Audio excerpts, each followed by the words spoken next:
Anyone recognize the text on screen? Yes. Yes? Good. Inform us. It is in the Communist Manifesto? It's the first line of the Communist Manifesto, which you haven't read yet, or some of you haven't read yet, but some of you clearly have, and will shortly. And I'm using it as a kind of epigraph for today's lecture, so I will start now. Okay.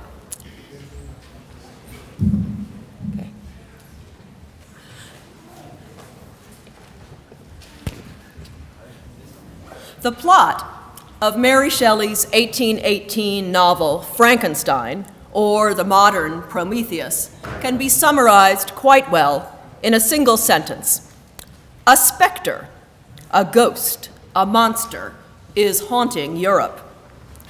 This sentence, however, never occurs in the text of Frankenstein. It is rather, as you already know, the first sentence of a text which you will shortly read in this class, the Communist Manifesto by Karl Marx and Friedrich Engels, published in 1848, exactly 30 years after the publication of Frankenstein.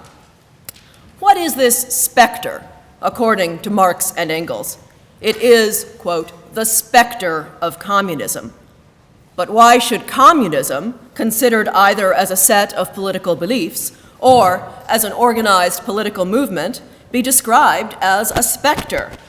As the Communist Manifesto shortly makes clear, it is a spectre only from the perspective of the powers that now govern the world, and which fear to lose their position of domination should the communist movement succeed. The spectre, in other words, is a cartoon figure inspired by the fear of a political movement that takes the Enlightenment principle of equality so far that it even proposes the equal division of property. This central tenet of communism, the abolition of private property, was something that Enlightenment philosophers like John Locke and Georg Hegel never envisioned, and yet it could be described as the natural and inevitable result of the Enlightenment progress toward universal freedom of thought and action. Communism only appears as a specter to the privileged minority who regard collective human progress, superstitiously, as a conspiracy to deprive the dominant classes of their rightful economic and political domination. The way to dispel, to get rid of this superstition, this nursery tale of the specter of communism, as Marx describes it, is for the communists, quote, openly, in the face of the whole world, to, quote, publish their views, their aims, and their tendencies. This is indeed the enlightened approach to overcoming prejudice, as Immanuel Kant defines it in his 1784 text, An Answer to the Question, What is Enlightenment? There, Kant insists that the progress of enlightenment consists in the free and public exercise of reason, that is, quote, the use that anyone as a scholar makes use of reason before the entire literate world. Prejudice, superstition, and fanaticism, you will be hearing more about those, along with slavery and tyranny, all those enemies of an enlightened society will, Kant anticipates, gradually be defeated by the rational discourse possible in an age of universal literacy and the widespread availability of printed books.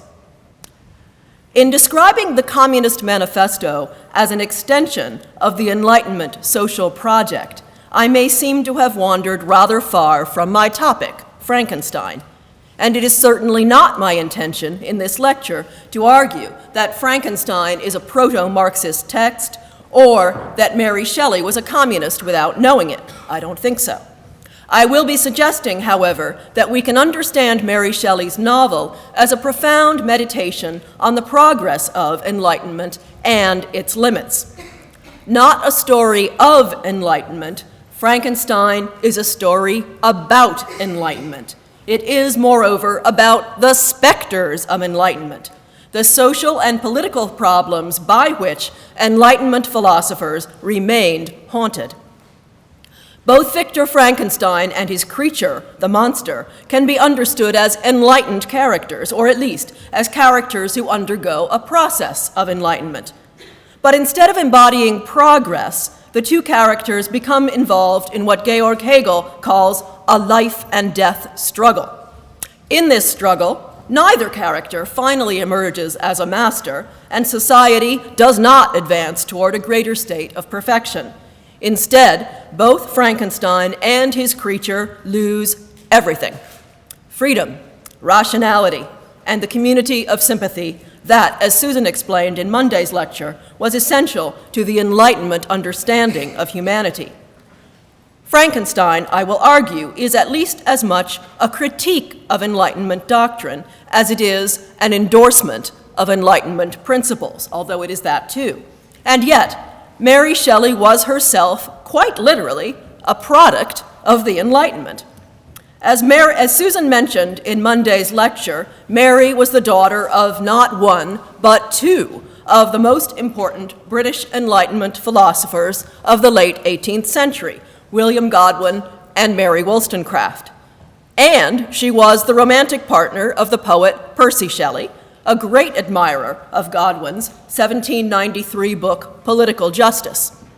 Percy met Mary when he began paying visits to his intellectual idol, William Godwin. Meeting Mary was just a side benefit, basically. Was Mary attacking the writings and beliefs of her parents or husband when she wrote what I will describe as a book that criticizes Enlightenment? Not exactly.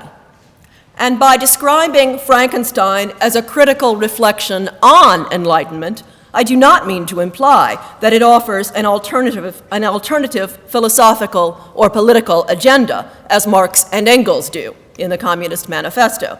Rather, by crafting what Marx might call a nursery tale, a superstition, a myth of Enlightenment's specters, or what we would call a modern myth, Mary Shelley shows us the dark side of Enlightenment thought. And if her monster is not exactly a self-conscious political subject, an agent in the sense that Marx hopes the working classes can become, nevertheless, he may embody what we could call a political unconscious. That is to say, he may be understood as a metaphor for all those others that Hegel calls slaves or bondsmen, all those who occupy the position of objects rather than of conscious, free-thinking selves. You may recall that in the chapter of the Phenomenology of Spirit titled Lordship and Bondage, Hegel states that, quote, self-consciousness is, to begin with, simple being for itself, self-equal through the exclusion from itself of everything else. It's rather a big qualification, the exclusion of everything else. For it, its essence and absolute object is I. And in this immediacy, or in this being for itself, it is an individual. What is other for it is unessential, negatively characterized object. I understand this statement to imply that for Hegel, and perhaps for Enlightenment thought more generally, there is never really room in the world for more than one consciousness, more than one individuality to exist at once, because the rest of the world, including the rest of the human species, is reduced by our consciousness to the status of objecthood. At any rate, I think this is a true description of what self-consciousness feels like, its phenomenology. However much we may know intellectually that other people also possess consciousness, we can never really bring ourselves to believe in or feel the reality of all those other consciousnesses around us. We always secretly believe that we're having more thoughts than other people do, don't we? That, you might say, is one limit of enlightenment, a limit imposed by innate mental prejudices that no amount of rational examination can ever fully overcome. And that is why, I think, Mary Shelley structures her novel as a series of 3 first-person narrations, that is, as a sequence of 3 self-consciousnesses, in which first Robert Walton, then Victor Frankenstein, and finally the monster each get a chance to occupy the position of mastery and to be acknowledged by others. But no 2 of them can be storyteller or master at the same time, and that fact suggests how the positions of master and slave, self-consciousness and objectivity compete with one another, and perhaps must eventually be reversed. To bring this rather abstract description back down to earth, and to begin to see how Shelley's novel engages with the ideas and events of her time, it may help to place her and her work in a more precisely articulated historical context. And in fact, Shelley gives us a lot of help with this task, even though much of the story takes place in an uninhabited part of the world and at an unspecified date.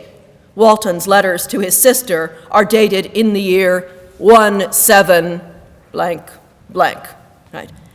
But since we know that the novel itself was published in 1818, even such a vague date tells us that its action takes place at least 20 years before the time in which Mary Shelley was writing, quite likely before she was even born. Remember that she was only 19 years old when she wrote Frankenstein. Another clue comes with the fact that, as the monster tells us, he learned, quote, the science of letters by listening to Felix de Lacy read to his fiancée Safi from Volney's The Ruins of Empires. This was a book that was originally published in French in the year 1791 by one Constantin François Jassebeuf, Comte de Volney, based in part on his travel experiences in Ottoman-occupied Egypt, and in part on his involvement in the French Revolution.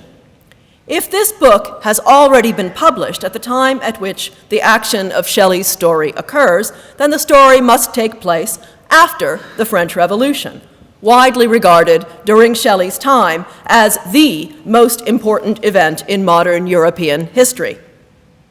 And yet, there are other hints to suggest that the revolution, the triumph of liberty, equality, and universal brotherhood over tyranny, superstition, and prejudice, has not yet taken place. The de Lacys are a French family who have been forced into exile in Germany because they helped a Turkish merchant escape his unjust imprisonment by the French government in a dungeon where he awaited execution for what was apparently a case of political persecution.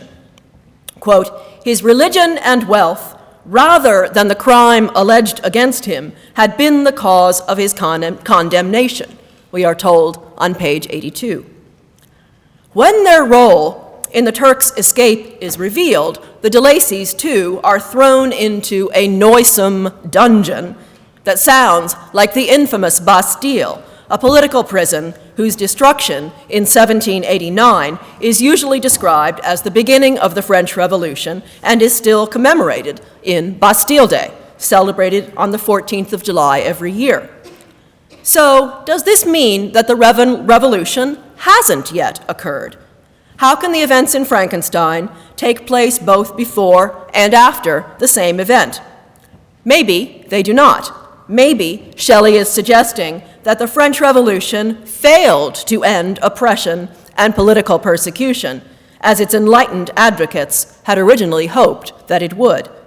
Maybe she shared her husband, Percy's, opinion that the French Revolution had been a failure, a point of view that echoes Kant's prediction in What is Enlightenment, where he declares that, quote, a public can only attain enlightenment slowly. Perhaps a revolution can overthrow autocratic despotism and profiteering or power-grabbing oppression, but it can never truly reform a manner of thinking. Instead, new prejudices, just like the old ones they replace, will serve as a leash for the great, unthinking mass. That's on page 42 of what is Enlightenment, although the French Revolution may have reversed the positions of master and slave by briefly replacing an autocratic monarchy with democracy, and then quickly replacing this democracy with a dictatorship, it did not represent a true advance in the overall progress toward greater human freedom. The de Lacys are French, but Victor Frankenstein's family is from the Republic of Geneva, as this part of modern-day Switzerland was known in Shelley's time. Geneva was famous in part as the birthplace of Jean-Jacques Rousseau, one of the most important philosophers of the Enlightenment, who is often described as the intellectual grandfather of the French Revolution. Rousseau was the author, among many other important works, of The Discourse on the Origins of Inequality, published in 1754, which begins with the famous sentence quoted by Jennifer, "Man is born free, and everywhere he is in chains." Rousseau, that is, shared Hobbes's opinion that, quote, "the question, who is the better man, has no place in the condition of mere nature, where all men are equal." In other words, a fundamental tenet of Enlightenment philosophy holds that inequality is not a natural fact, but rather an effect of the organization of human society, the development of political and social institutions. By locating the Frankensteins in Geneva, a republic and the birthplace of Rousseau, Shelley invites us to read her novel as a reflection on how social inequality develops and how, if at all, it may be overcome. This reflection centers on the experience of the monster, to which I will shortly turn, but it is also important to know that the Frankensteins are supposed to have been important people in Geneva. Victor begins his story in a section of the novel which you didn't read by stating that, quote, "I am by birth a Genevese, and my family is one of the most distinguished in that republic. My ancestors had been for many years counselors and syndics, and my father had filled several public situations with honor and reputation." That's on page 18 of Frankenstein. Geneva, in other words, is a republic, but not a democracy. It is governed by syndics or magistrates who hold quasi-inherited positions, so it is best described as an oligarchy. Young Victor sets about creating the creature, in what he thinks of as an idealistic state of mind. Quote, and this is again from a place that you didn't read, "A new species would bless me as its creator and source. Many happy and excellent natures would owe their being to me. No father should claim the gratitude of his child so completely as I should deserve theirs." He recalls of his first intentions. That's page 32. He seems, that is, to assume that the new species would exist in something like the state of nature, as Rousseau had imagined it, a state of freedom and happiness, free from the artificial divisions imposed by political institutions. Sure enough, though not exactly in the way that Victor first imagined it, the creature does exist in a state of nature when he first comes into consciousness. And here we're talking about what you have read. Abandoned by his creator, just as he comes to life, the creature is left to fend for himself in the middle of winter in a forest near Ingolstadt. Gradually, he learns how to find food, to cook it over a fire, to shelter himself in a shack attached to the de Lacys' cottage. Although he suffers from loneliness as well as from hunger and cold, he has no conception of evil and harbors no ill intentions toward the few human beings he meets. His only feelings for the de Lacys are those of admiration, love, and sympathy. He is, in other words, the very type of the noble savage, of mankind before the institution of social inequality, as imagined by Jean-Jacques Rousseau. It is only through his contact with the de Lacys that the creature learns about, quote, murder, laws and governments, vice and bloodshed, the strange system of human society with its, quote, division of property into immense wealth and squalid poverty, and classifications of, quote, rank, descent, and noble blood. That's on page 80. He learns about these things by acquiring language and a knowledge of human history. In other words, through a process of enlightenment. But along with the ability to reason comes the ability to compare his state with that of the de Lacys and the few other human beings he has encountered. His knowledge of social institutions is not merely theoretical. He applies what he has learned to himself. Quote, I learned that the possessions most esteemed by your fellow creatures, he's speaking here to Victor, let's keep in mind, were high and unsullied descent, united with riches. A man might be respected with only one of these acquisitions, but without either, he was considered, except in very rare instances, as a vagabond and a slave, doomed to waste his powers for the profit of the chosen few. And what was I? Of my creation and creator, I was absolutely ignorant, but I knew that I possessed no money, no friends, no kind of property. Still on page 80. The creature is beginning to develop the ability to compare his state with that of others, to see himself as less fortunate than others, to envy their relative good fortune, to attempt to improve his own condition. He is beginning to develop what we might call a political consciousness, to become politicized. With his enlightenment, then, comes not freedom, but the consciousness of unfreedom, which might be a step on the way to freedom. The creature is beginning to realize that, in a world divided between masters and slaves, he is at best a slave, at worst, and quite precisely, a monster. Quote, a blot upon the earth, from which all men fled, and for whom all men disowned. That's page 81. From its rudimentary beginnings, the creature's education proceeds in classic Enlightenment fashion, through what Susan described as a humanities-style education. In other words, through reading a select group of canonical Western texts. The first of these is the book I alluded to a few minutes ago, Volney's Ruins of Empires. Volney's book is best described as presenting a vision or philosophy of history, focusing on the rise of social inequality, rise and inevitable fall of the world's great empires, with particular attention to how conditions of social inequality were worsened or improved in those societies.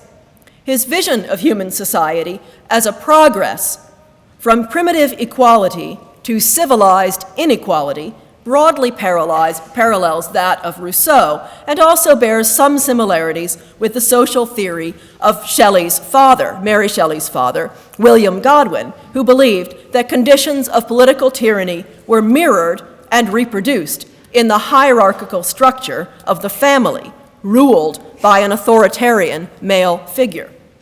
Volney had been particularly struck during his travels in Egypt with the fact that this ancient civilization, the birthplace of what he regarded as the most important contributions to human progress, had been created by black Africans, the same people who, in his own lifetime, existed in a state of subjugation throughout the so-called civilized world, that is, in a state of slavery, quite literally. But what the creature learns from Volney is nonetheless a profoundly Eurocentric view of human society, that is, one in which Western culture is pitted against the East, with an unsurprising emphasis on the inferiority of the latter, i.e. of the East. Through this work, the monster tells Victor, quote, I obtained a cursory knowledge of history and a view of the several empires at present existing in the world. It gave me an insight into the manners, governments, and religions of the different nations of the earth. I heard of the slothful Asiatics, of the stupendous genius and mental activity of the Grecians, of the wars and wonderful virtue of the early Romans, of their subsequent degeneration, of the decline of that mighty empire, of chivalry, Christianity, and kings.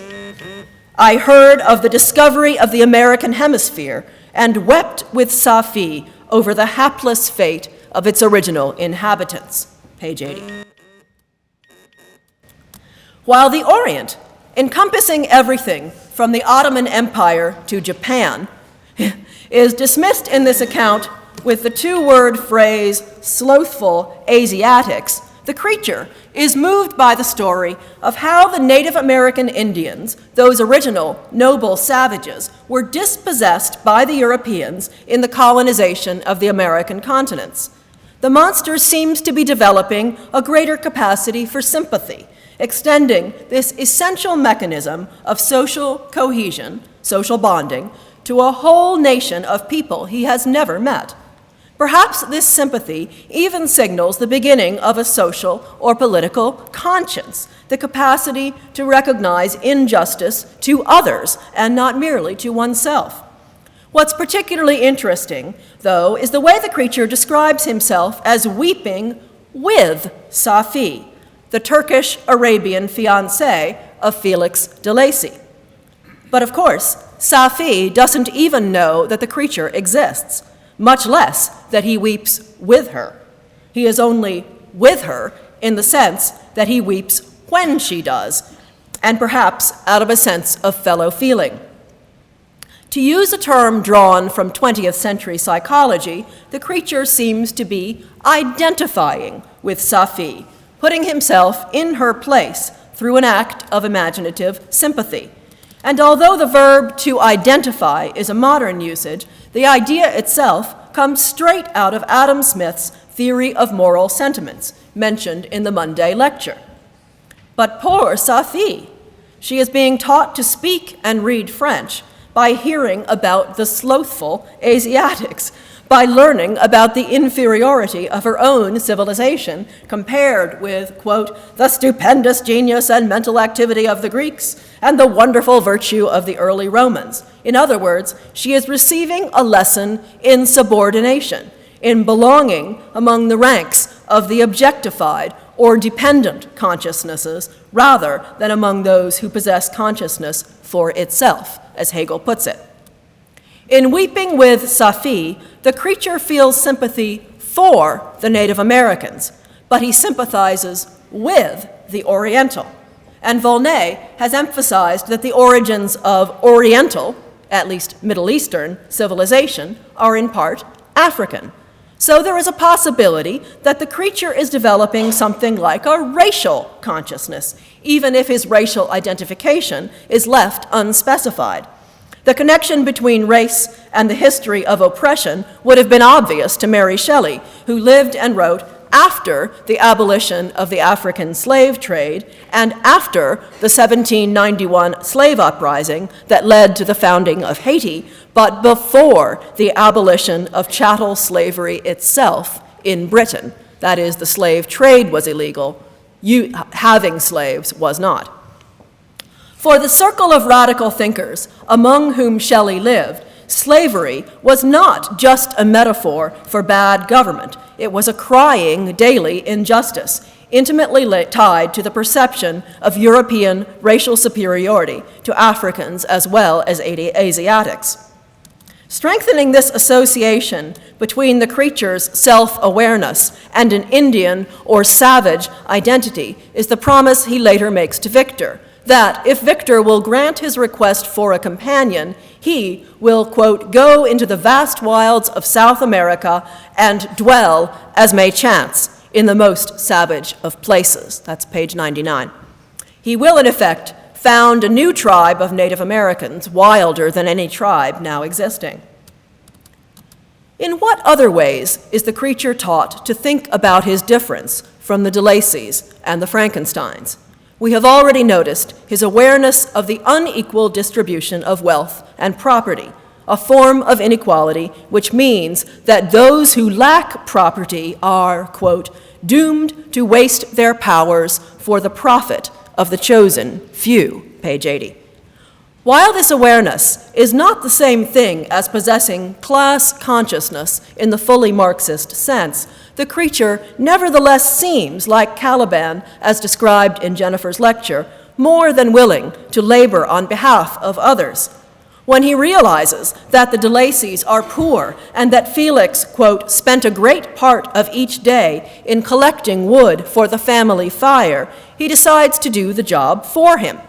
Quote, during the night, I often took his tools, the use of which I quickly discovered, and brought home firing enough for the consumption of several days, page 74. The de Lacys are understandably amazed to discover each morning a great pile of wood waiting to be burned, and they decide that a good spirit must be helping them. It never occurs to these good and enlightened people that someone else is working for them. Instead, they superstitiously attribute the improvement of their fortunes to magic. Twice they use the same phrase to describe the magical replenishment of their firewood.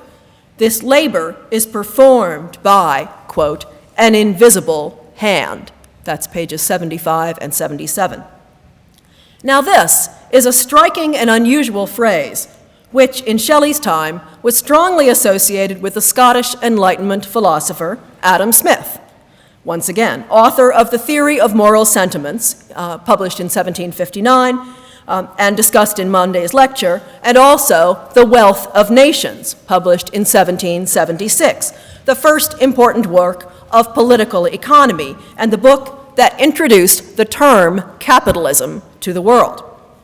Smith uses the phrase invisible hand only 3 times in all his books, but it stuck as a metaphor for the way in which economically selfish behavior could, seemingly by magic, produce good social effects. Shelley's use of the phrase is not much like Smith's. While Smith's invisible hand is a justification of laissez-faire economics, that is, the idea that both business and society function best when few controls are placed on them, Shelley uses it to suggest how the invisible labor of vagabonds and slaves, to use the monster's words, further enriches the propertied classes. While Smith recognizes economic inequality, but doesn't think that it detracts from the basic legal equality of free individuals, Shelley uses the metaphor of the invisible hand to describe the fundamental unfairness, the effective inequality of a society structured by the division of property. This was a conviction that she shared with her father, William Godwin, who makes a similar point in Political Justice. Quote, all wealth, and this is Godwin, in a state of civilized society is the produce of human industry.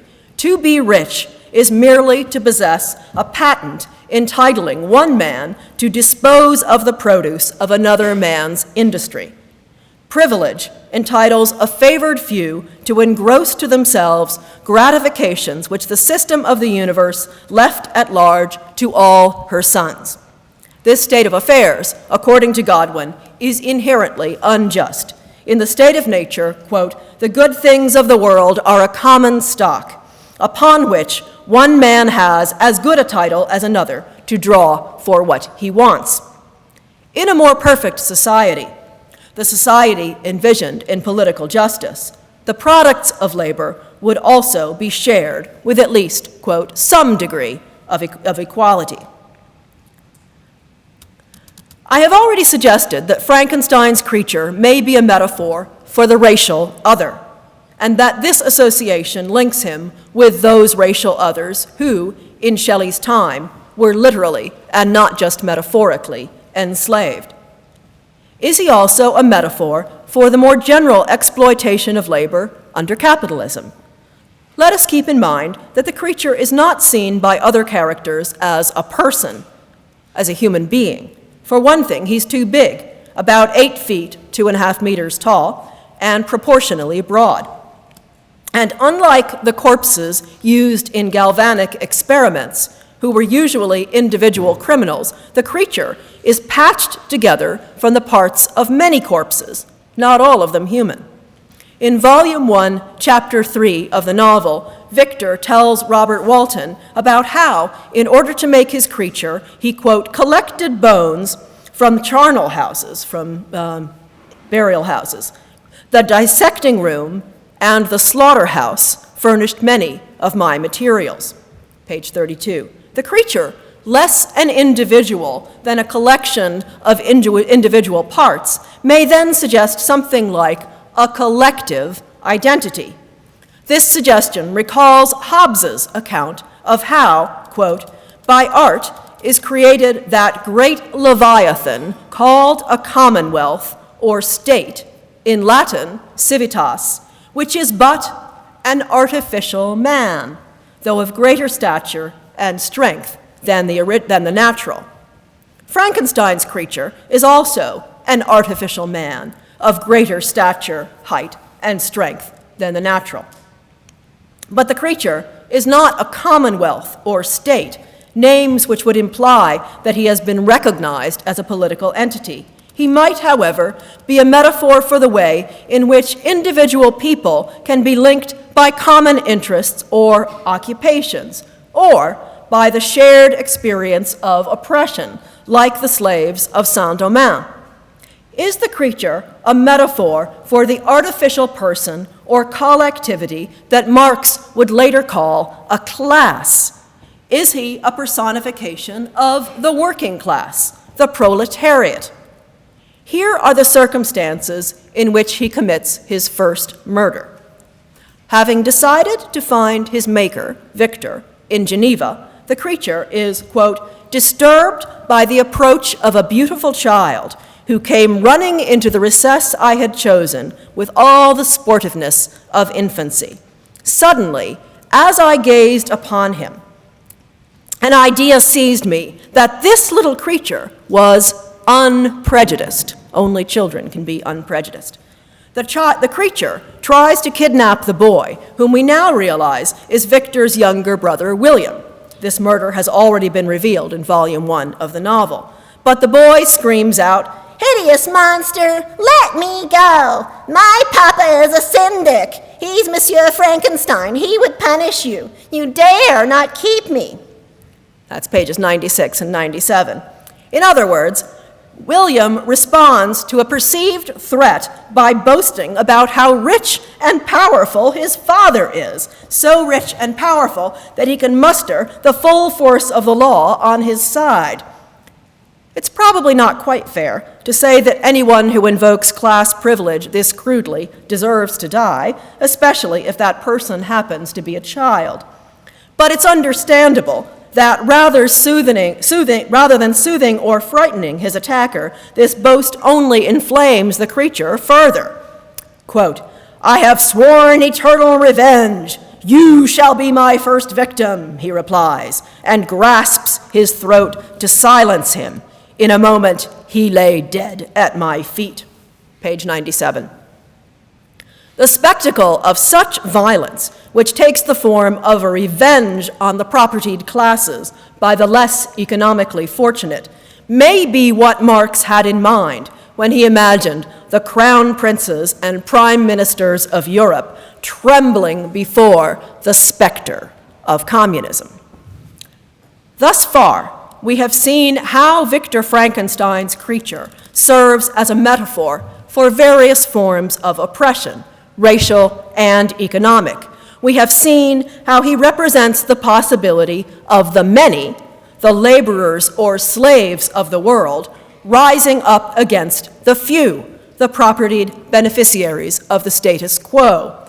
It's no surprise, then, that when he reads John Milton's epic poem, Paradise Lost, published in 1667 and regarded by Mary Shelley's circle of friends and family as the single greatest and most important poem in English, he perceives more similarities between himself and Satan, the villain of the story, than between himself and Adam, the first man, whose creation is parodied by Victor's creation of the monster.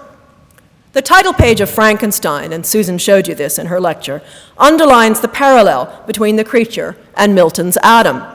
Recall that the title page includes a 3-line quotation from Paradise Lost. Quote, "Did I request thee, Maker, from my clay to mold me man? Did I solicit thee from darkness to promote thee?" These lines come from Book 10 of Milton's poem, lines 743 to 45, if you're curious. After Adam has been shown a vision of history which shows all the evil consequences that will follow from his decision to defy God's prohibition and eat the forbidden fruit anyway. Adam is asking, in effect, "Is it my fault you decided to make me? Why should I be blamed through all of human history for an act I would never have committed if you had just left well enough alone, left me mud?" Right? It's clear enough how this complaint fits Victor's creature, who not only didn't ask to be created, but was heartlessly abandoned by his creator. The creature himself, however, thinks that Adam was far luckier than himself in having, quote, "come forth from the hands of God a perfect creature, happy and prosperous, guarded by the especial care of his creator," page 87. Many times, the creature adds, I considered Satan as the fitter emblem of my condition, for often like him, when I viewed the bliss of my protectors, the bitter gall of envy rose within me, page 87. If the creature regards Satan as a mascot of the oppressed masses, he is not alone. Satan, who tempts Adam to taste the forbidden fruit and so causes the fall of mankind, should be the villain of Paradise Lost, a poem, Milton tells us, written to justify the ways of God to man. And yet, somehow, Satan ends up being the most attractive and charismatic character in the story, leading a band of rebel angels to reject what he describes as God's tyrannical authority. Satan could, therefore, be seen as the patron saint of revolutionaries, an idea that gains some credence from Milton's known political views. John Milton was a passionate Republican, defender of free speech and the right to divorce, and hater of absolute monarchs. Mary Shelley's father, William Godwin, was among those who regarded Milton's Satan as an Enlightenment hero. In Political Justice, Godwin asks, quote, "Why did Satan rebel against his maker? It was, as he himself informs us, because he saw no sufficient reason for that extreme inequality of rank and power which the Creator assumed." The creature identifies with Satan's envy and desire for revenge. Quote, "I, like the arch-fiend, bore a hell within me, and finding myself unsympathized with, wished to tear up the trees, spread havoc and destruction all around me, and then to have sat down and enjoyed the ruin," page 92. It is his reading of Paradise Lost that radicalizes the creature by turning his sense of dispossession and loneliness into an active wish for destruction. Paradise Lost turns the creature into what might be described, depending on one's political perspective, as either a rioter or a revolutionary. One thing Satan and Adam have in common is that they are both male. We've got about 10 minutes left. And so, apparently, is the monster, who complains that he had, quote, "no Eve who soothed my sorrows or shared my thoughts. I was alone," page 88. The idea that his proper companion would be female, and thus that he himself is heterosexual and male, seems to be taken for granted by the monster as an obvious fact of his existence, even though he is the sole member of his species. Presumably, if one's the sole member of a set, you are neither male nor female, you just exist, right? This male gender identity is the one exception to the novel's general pattern of associating the creature with oppressed populations. He may identify with Safi in the sense of being other to European culture, quote, "unacquainted with the language of the country and utterly ignorant of the customs of the world," as he describes the lovely Arabian on page 85. But he never considers the possibility that, like Safi, he might be female, even though he has by now learned about the division of the sexes and about the sexual division of labor within the family unit. Yet racial and gender oppression were closely linked in the thought of Mary Shelley's immediate predecessors, especially that of her own mother, Mary Wollstonecraft, who passionately criticized the contemporary system of education which kept women in a state of ignorance and prevented them from developing the use of their reason, which kept them, in other words, from achieving the status of enlightened beings. In a now familiar Enlightenment figure of speech, Wollstonecraft called the ornamental, confined lives of 18th century women a form of, quote, slavery, not because their labor was being exploited by capitalists, but because the feminine obsession with fashion and flirtation was the opposite of free consciousness, as Hegel and other Enlightenment philosophers understood it. The fact that the monster automatically assumes at least one form of social privilege, gender privilege, complicates his representative status as a generalized metaphor of oppression in Frankenstein, and also calls attention to a very strange fact about this novel. Although written by a woman, and moreover by the daughter of Europe's most famous feminist, the world it depicts is overwhelmingly and even monotonously male. It's true, there are a few female characters, but they are all relatively minor and rarely given the chance to speak in the first person, as Robert Walton, Victor Frankenstein, and the Creature all do. There's Margaret Saville, the recipient of Robert Walton's letters, but if she ever writes any letters back, they are not included in the story. There's Victor's mother, Caroline, who dies within the first 2 chapters. There's his cousin and fiancée, Elizabeth Lavenza, whom he manages to avoid for nearly the entire action of the novel. There is the servant, Justine, introduced just long enough to be wrongly executed for the murder of William Frankenstein. There is Safi, the silent beneficiary of a forced enlightenment who barely escapes the oriental fate of being immured within the walls of a harem, page 83. And by the way, the Turkish harem was one of Mary Wollstonecraft's favorite metaphors for the status of European women, not Oriental women, in late 18th century society. And there is the female companion demanded by the Creature as his right. Quote, "You must create a female for me, with whom I can live in the interchange of those sympathies necessary for my being. This alone you can do, and I demand it of you as a right which you must not refuse." Page 98. This is a man's world, all right. Does the novel's relentless focus on male characters imply that Mary Shelley was, despite her family background and despite being the romantic partner of a notable male feminist, Percy Shelley, simply blind or indifferent to gender oppression? Was this the one blind spot of a writer otherwise so alert to questions of social justice? I don't think so. In fact, I think the opposite is true. The absence of credible, developed female characters in Frankenstein instead reflects Mary Shelley's painful awareness of living in a male-dominated world, a world in which women had little to no chance of achieving enlightenment as this goal was understood by Enlightenment philosophers. After all, Kant concedes that only a few people in history, even among the privileged, have, quote, succeeded by cultivating their own minds in freeing themselves from immaturity and pursuing a secure course.